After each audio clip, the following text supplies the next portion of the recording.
36 জুলাই নামে কোনো তারিখ নাই। বৈষম্য ছাত্র আন্দোলন প্ল্যাটফর্ম প্রথমত একটি জিনিস খাটিয়েছে, সেটা হচ্ছে কোরআনবাজি। ইন্টারিম সরকার যদি আমাদের এই জুলাই ঘোষণাপত্র না দেয়, তাহলে আজ থেকে 10 বছর কিংবা 15 বছর পর আমাদের যে যোদ্ধারা রয়েছে তারা বিপদে পড়বে। এই বিপদে পড়ার পিছনে দুইটা কারণ রয়েছে।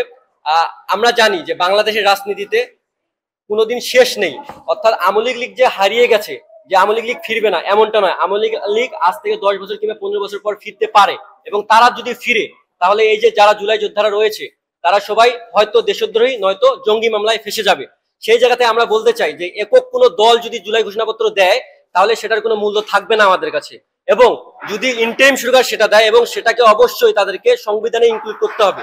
যদি না তার সংবিধানে ইনক্লুড না করে তাহলে সেই ঘোষণাপত্রের কোনো মূল্য থাকবে না। এবং এখানে স্পেসিফিক ভাবে আরেকটি জিনিস আমি বলতে চাই যে জুলাই ঘোষণাপত্রে 36 জুলাই নয়, 5 আগস্ট ইনক্লুড করতে হবে।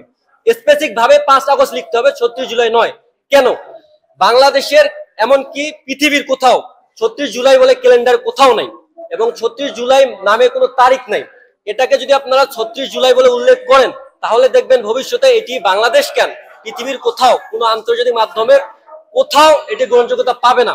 এটার গ্রহণযোগ্যতা পেতে হবে, তা নাহলে আমাদের যারা বিপ্লবীরা রয়েছে তাদের অস্তিত্বের সংকট ঘটবে। এজন্য আমরা স্পেসিফিক ভাবেই বলবো যে 36 জুলাই নয়, 5 আগস্ট উল্লেখ করতে হবে। আমরা আরেকটি বিষয় বলতে চাই ইন্টারিম সরকারকে, যে আপনাদের ঘোষণাপত্র 36 জুলাই অর্থাৎ 5 আগস্টের মধ্যেই দিতে হবে। আপনারা এতদিন অনেক তালবাহানা করছেন, অনেক নাটক দেখিয়েছেন। আপনারা যদি আসলেই আন্তরিক থাকতেন তাহলে আমাদের ঘোষণাপত্রটি দিতেন।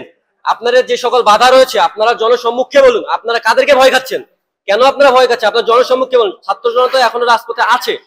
আর আপনারা যদি 5 আগস্টের মধ্যে জুলাই ঘোষণাপত্র না দেন, আবার যদি বিপ্লবী ছাত্ররা মাঠে নামে, তাহলে আপনারা কি সামলাইতে পারবেন কিনা সেটা আপনাদের কাছে আমি প্রশ্ন রাখতে চাই। বৈষম্য ছাত্র আন্দোলন প্ল্যাটফর্ম প্রথমত একটি জিনিস খাটিয়েছে, সেটা হচ্ছে কোরআনবাজি। তোমার কোরআন আমার কোরআন, আমার কোরআনকে জায়গায় দিতে হবে, তোমার কোরআনকে জায়গায় দিতে হবে। যারা জুলাইয়ের আইকনিক ফেস ছিল, ফিগার ছিল, অর্থাৎ প্রাইভেট বিশ্ববিদ্যালয় যেটাকে আপনি বলতেছেন, তাদেরকে আনা উচিত ছিল সম্পাদক পদে। তারা তাদেরকে সম্পাদক পদে না দিয়ে সদস্য পদগুলোতে দিয়েছিল।